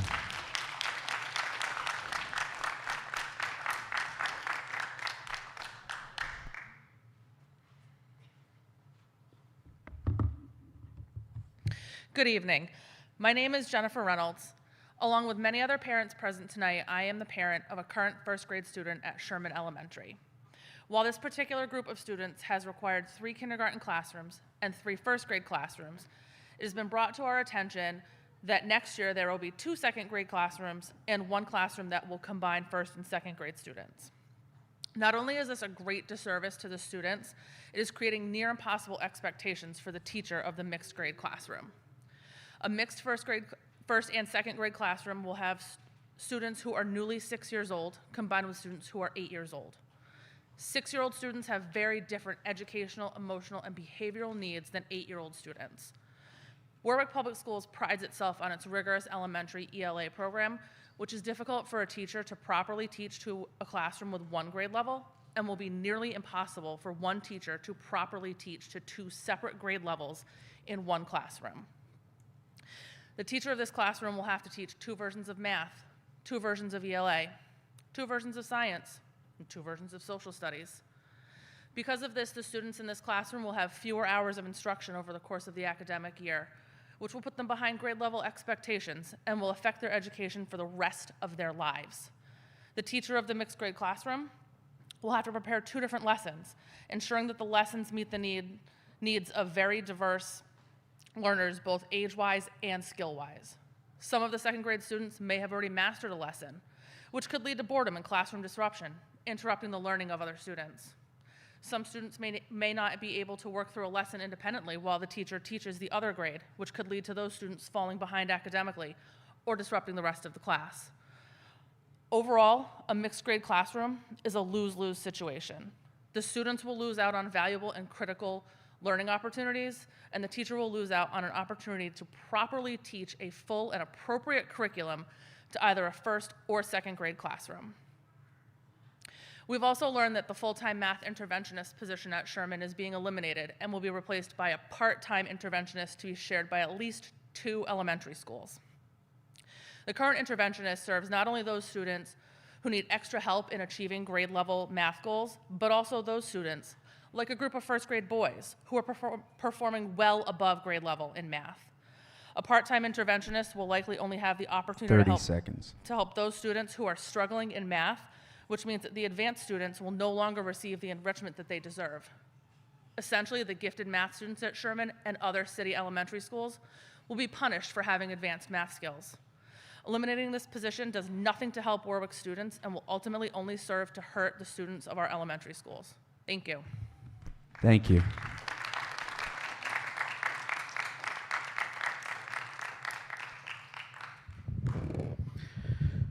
Jeremy Langell, Ward 5. I have 2 daughters at Warwick Neck Elementary. I just wanted to say a couple of things briefly. One, I'm very sorry to hear about Kathy McGuire's retirement. That's a big loss for our community, especially her work with the PTA. So I just wanted to say that. She's a wonderful teacher. I also wanted to note that as it relates to unfunded mandates, I hear you all, and not every unfunded mandate is a bad thing. I think having multi-language learners and people who are skilled to do that should get that training, and so I think we just need to be careful about the rhetoric around that. I was also surprised to see this conversation pop up last night regarding split classrooms. One comment I saw was, well, I suffered through it and I survived, and that's my least favorite comment on social media. I hate that comment, right? Oh, I'm sorry if you suffered, but that doesn't mean the rest of us should do it too, right? More to the point, it would be one thing if the school committee had been spending the last 2 years researching and developing a strategy for how to deploy this. My sense is that that is not what we have been doing. So, this feels like a way to solve a budget problem. I can think of more courageous ways to solve this budget problem, which is to pass a resolution or do the work to say to the city council, you need to stop underfunding our district and you need to give us the resources that we need. That's what I'm looking for from the school committee, and I've got your back on that because I'm a parent who cares not just about my own kids, but about every child in this district. So we need to stop making decisions based out of fear and scarcity, because that is what we're doing right now, and that will only impact our children negatively. So please, what do we need to do? I would go to the Budget Commission, but they meet at 3 o'clock on a Wednesday. I'm at Warwick Neck waiting to pick up my kids. I've yet to hear back from the chair of that committee. I'll just note that. I'm still waiting to hear a response from the chair of that committee on a number of questions. So what do we need to do, right? So I'm in full agreement with all the parents who have spoken about this. This is not a path forward. This is not going to solve the solution. We need to think more creatively. Thank you. Thank you.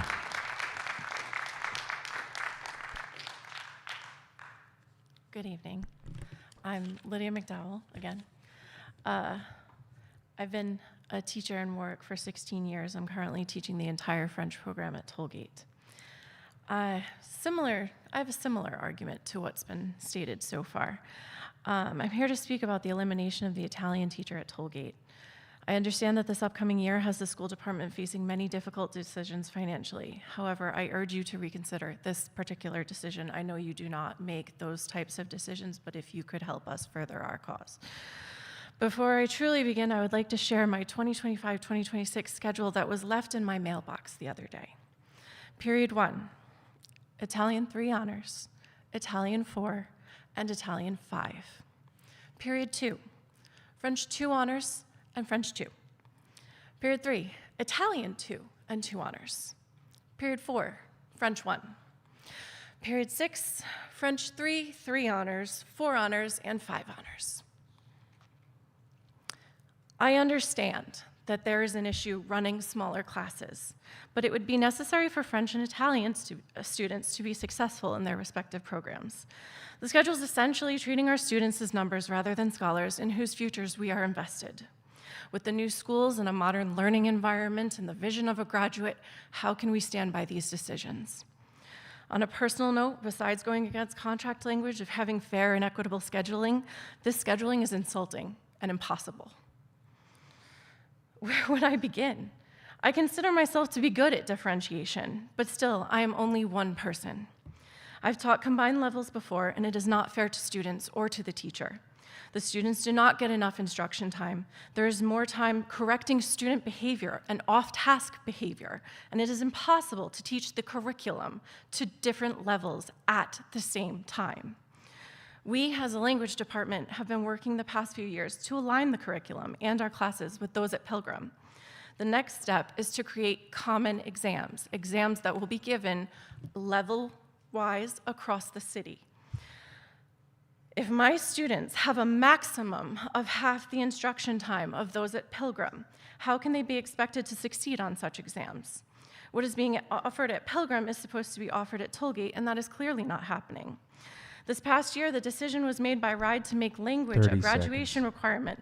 Cutting the only dedicated Italian teacher is short-sighted with this new requirement. Moreover, the fact that no Italian 1 is being offered at Tollgate compounds this issue further. In conclusion, I implore you to rethink cutting Tollgate's only dedicated Italian teacher. She is Italian-Spanish certified and could fill gaps in her schedule of Spanish classes. I also urge you to separate levels of French. I understand it will create smaller classes, but the students deserve to have a class dedicated to a single level, with the exception being 4 and 5, which we have worked around combining based on the curriculum. Thank you. Thank you very much.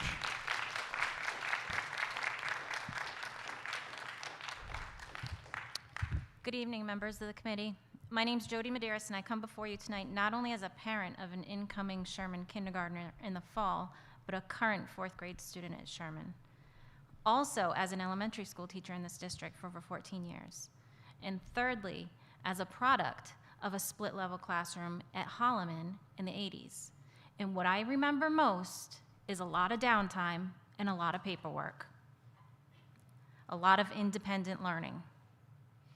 I've always believed in Warwick's commitment to putting children first. It's what's kept me proud to serve here year after year. But I'm speaking tonight out of deep concern regarding the proposed split grade level classrooms in our primary grades.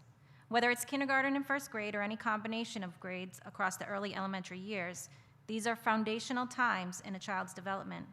These years are not just about acquiring basic skills, they're about building a love of learning, developing social emotional confidence, and forming the building blocks of future academic success. As an educator, I know how challenging it is to meet the needs of a single grade level. Each child comes with a range of abilities, emotions, and learning styles.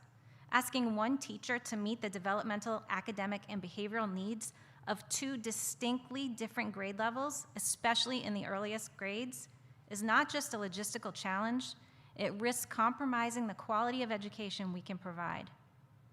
This is not a question of teacher effort or passion. I know the dedication our educators bring to their classrooms every day.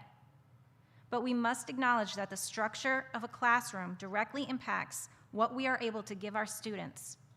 Split grade classrooms in the primary years place undue strain on both students and teachers, and they threaten to dilute the focused, age-appropriate instruction our youngest learners so greatly need.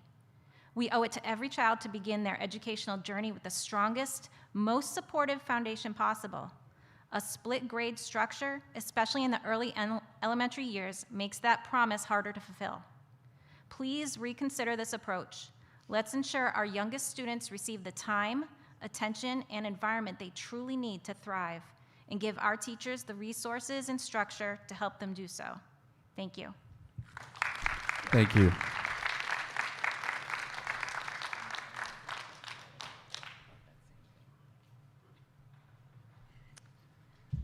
Good evening. My name is Joshua Maynard, and I am a senior graduating tomorrow at Tollgate and the vice president of the class of 2025. I am speaking on the same budget issue that Mrs. McDowell was addressing on the elimination of the Italian teacher at Tollgate High School. I just have a very few quick thoughts. I have been taking French at Warwick Public Schools for 6 years. Learning a second language, whether it's French, Italian, or Spanish, is an enriching part of the high school experience. Even when I was in a class that had already been consolidated to feature multiple levels of French. Mrs. McDowell makes it work, but it is nearly impossible to get the same level of French education when you have to share with students of other levels. Language learning embodies what it means to be a global empowered citizen, which is part of the Warwick vision of a graduate that was posted in every classroom this year. Instead of eliminating an Italian teacher, effectively consolidating Tollgate's language program further, our students should be fully immersed in the language and culture of their choosing. I hope you will take Mrs. McDowell's comments to heart. Thank you. Thank you very much. And congratulations on your graduation tomorrow.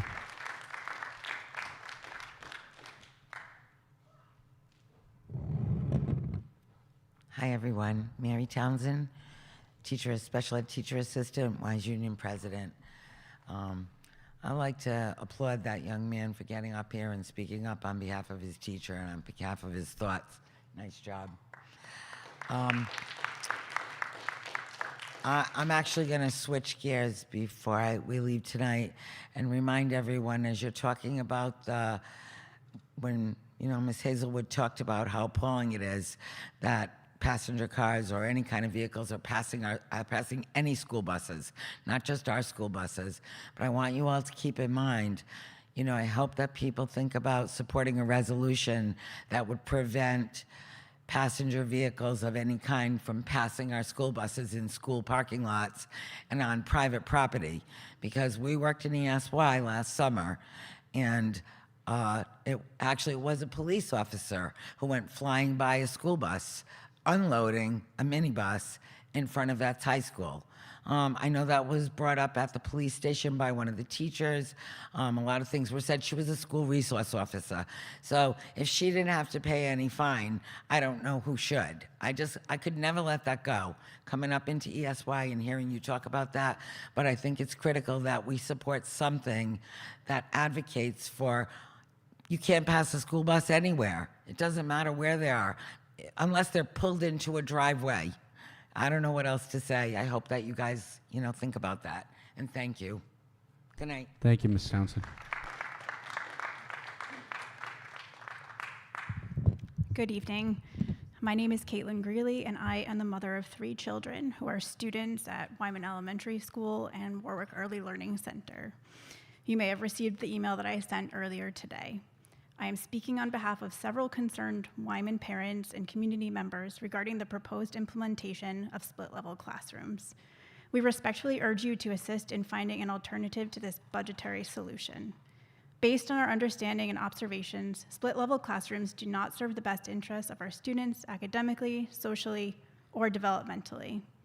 The developmental differences between students in adjacent grades are significant.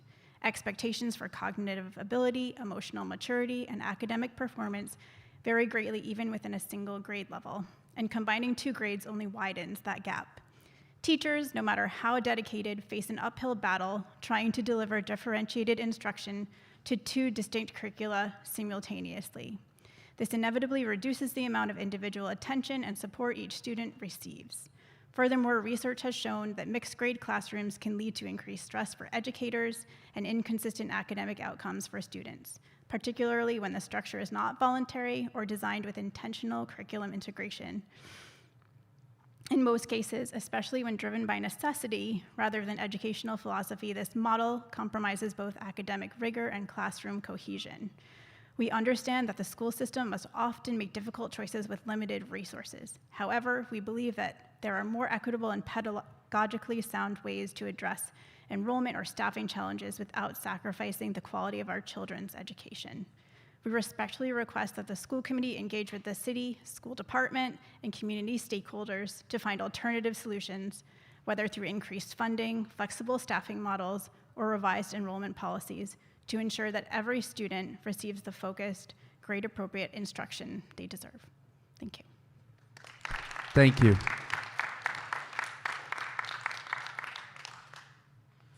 Good evening. My name is Jen Taliani, and I'm completing my 23rd year teaching Spanish and Italian here in Warwick.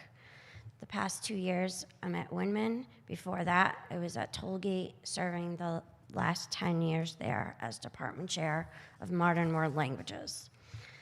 I would like to address the elimination of the full-time world language Italian teacher at Tollgate.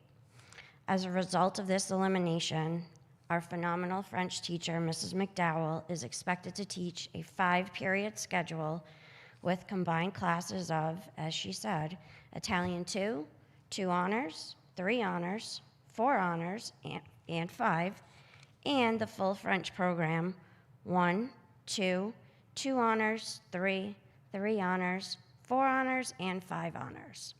That's 12 class sections in 5 class periods. If you did not realize this, I would like to point out that Italian 1 is not included in this impossible schedule. What does that mean for the future of the Italian program at Tollgate and in the district as a whole? This is extremely inequitable for students who attend Tollgate and those that attend Pilgrim. Warwick Central Administration and Human Resources are failing to come up with a sensible solution to a problem within the secondary world language department that has been created by them for themselves. Given that world language classes are now a RIDE graduation requirement, it makes 0 sense to be eliminating positions in this department. The students and the teachers in Warwick deserve better. Thank you. Thank you. Just by a show of hands, how many additional people are there that would like to speak during public? I'm looking for a motion to waive the rules to exceed the 45-minute. Made by Mr. Testa, seconded by Mr. Wiggins and Ms. Hazelwood. Any discussion on the motion? Seeing none, all those in favor? Aye. All set. Thank you. Thanks. Darlene Netco again. First of all, I concur with everything everybody has said about the split levels.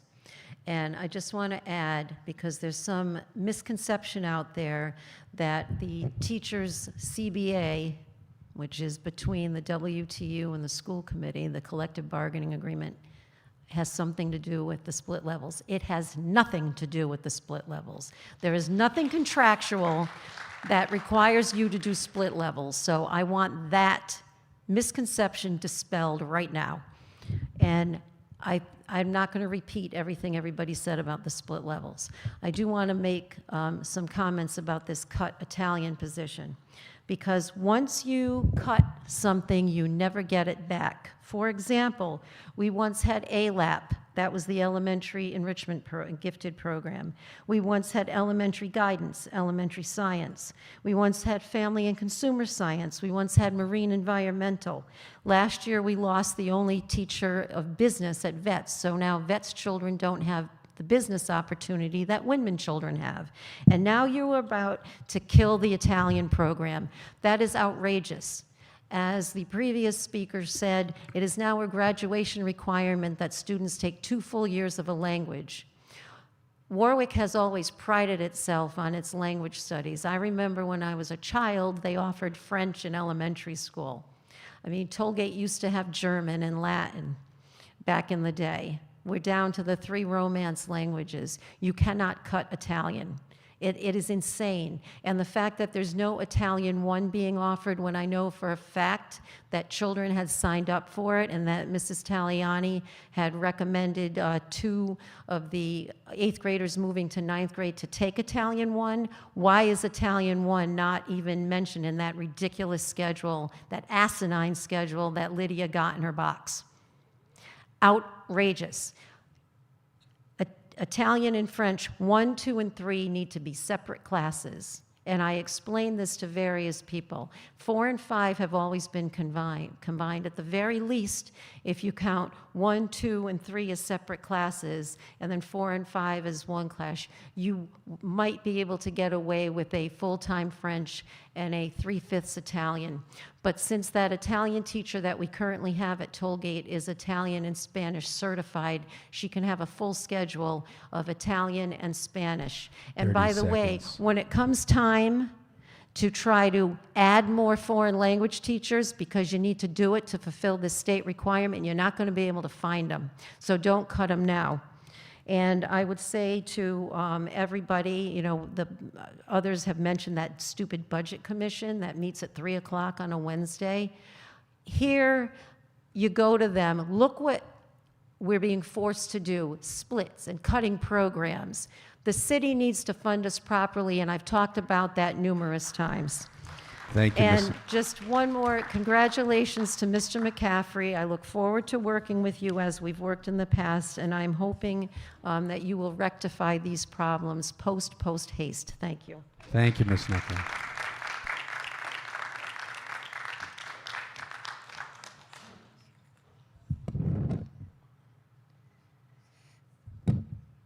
Hello, school committee members. My name is Jamie Caswell.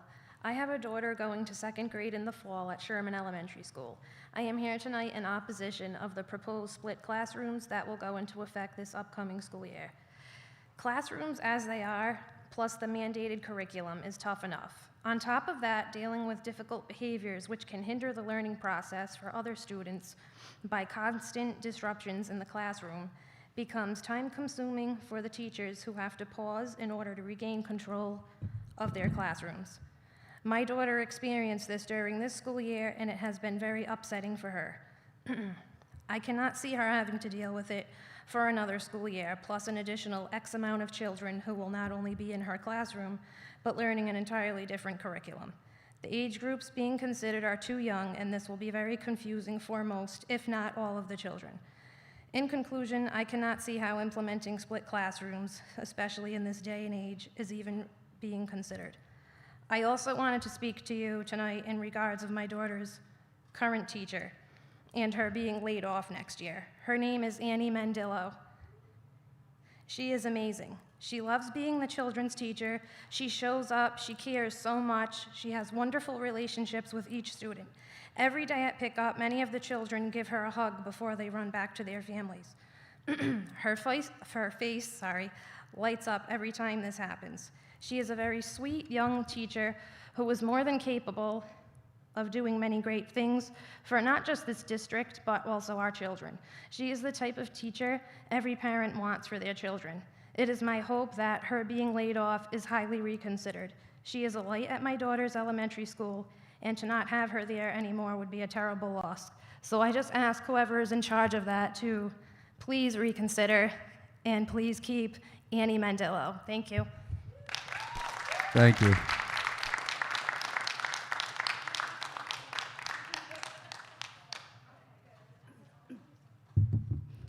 Hi, my name is Bethany Aurelio, a lifelong Warwick resident, a taxpayer. I'm a TA at Holloman and a mother to an almost second grader and future kindergartner next year at Sherman Elementary. I am here today because I am concerned about the news that myself and my fellow Sherman parents received regarding our kids' education next year. We were told that the school department will be combining first and second grade classes next year. This is deeply concerning and disappointing to us as parents. The act of combining the classes will negatively impact our children both educationally and socially. These kids will not be prepared for the next grade at all. They are essentially losing a year of education and also essentially staying back a year as well. It is disheartening that the children are paying for the mistakes made by the school department. As a parent, this is not what I signed up for. As a parent, I am scared that the school department would rather put our children at risk of falling behind rather than properly staff our schools. Thank you. Thank you.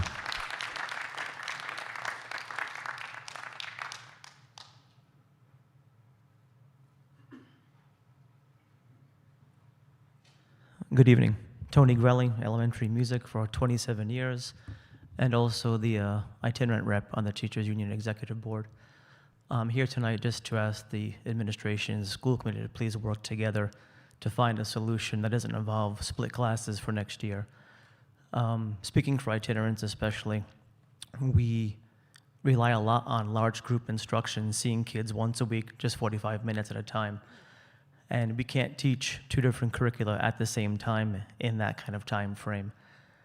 Using a 2-3 split class as an example, before the school year even starts, before day one, before the first lesson plan is written, you're basically asking us to make an executive decision as to which half of each curriculum we're going to cut. Which half does grade 2 not get to have? Which half does grade 3 not get to have? And then you have kids missing out the entire year. But the damage doesn't even stop there. You have grade 3 students in that class who already had the grade 2 curriculum the previous year and getting it again. They go on to grade 4, they're behind the rest of their peers. Then those grade 2 students who missed half of their curriculum go on to grade 3, and they get the grade 3 curriculum they received in grade 2 again. And if that sounds ridiculous, it's because it is. So I'm really asking you to think hard, to work hard, and do right by our students. Thank you. Thank you.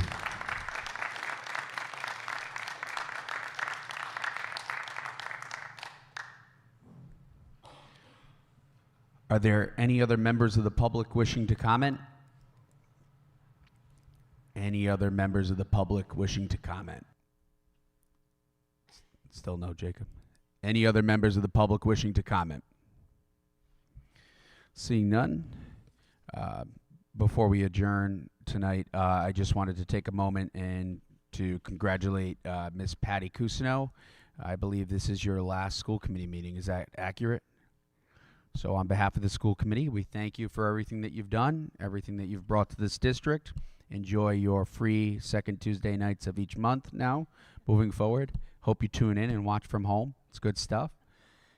And we wish you best of luck. Okay?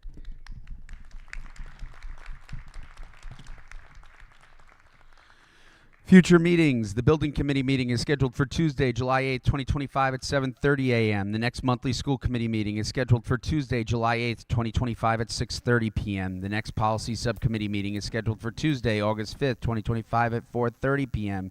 The next fiscal subcommittee meeting and health and wellness subcommittee meetings are both TBD at this time. Being that there's no other matters of business before this committee, I'm looking for a motion to adjourn. Made by Mr. Testa, seconded by Ms. Hazelwood and Mr. Wiggins. Any discussion? Anyone opposed? All those in favor? Aye. We are adjourned at 8:15.